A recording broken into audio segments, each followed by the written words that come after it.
Hello, and welcome again to my talk for today. It's good to have you with me. As I look outside, I can see a Regelia just beginning to come into bloom, so it is a nice day here. But this morning I began to think about winter. I know summer hasn't even begun yet, but before breakfast a huge box was delivered to our front yard. Throughout last winter, the snowblower had to live outside under a tarp, and it's still there. The shed, you see, is across the lawn, and I didn't want to dig the lawn up as I made my way with a fully functioning snowblower to the driveway.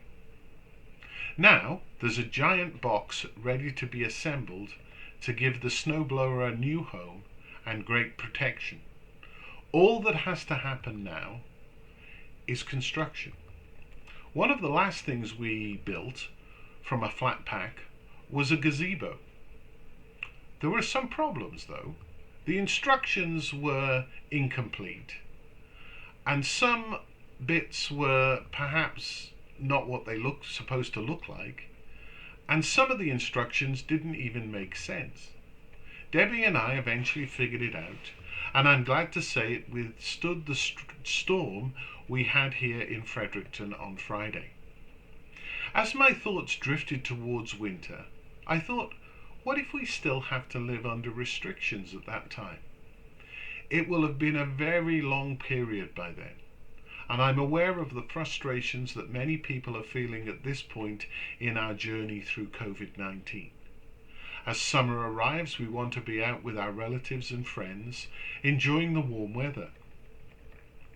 The resistance we have to being alone or to being restricted tells us much about who we are as human beings.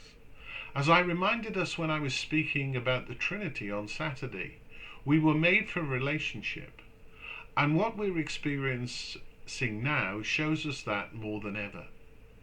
For some of us, this is a very difficult time, and it's affecting us emotionally, spiritually, and physically. I'm personally praying that over the next few weeks things will become a little more relaxed and that it will be safer for us to gather together. But we just don't know.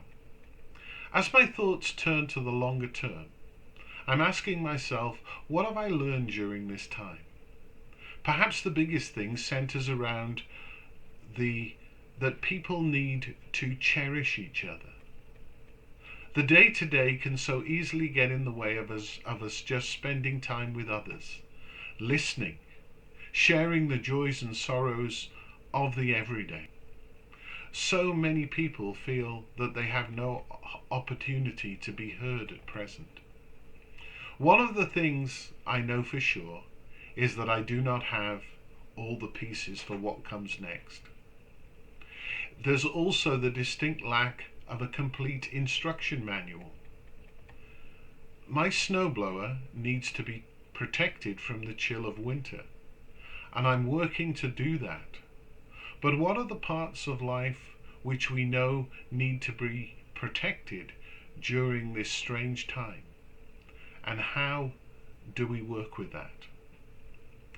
Once again, thank you for being here today. It's good to be with you. If you're able to join for the litany tonight at 6 o'clock, that's also good. If not, please know that God is blessing you and stay safe.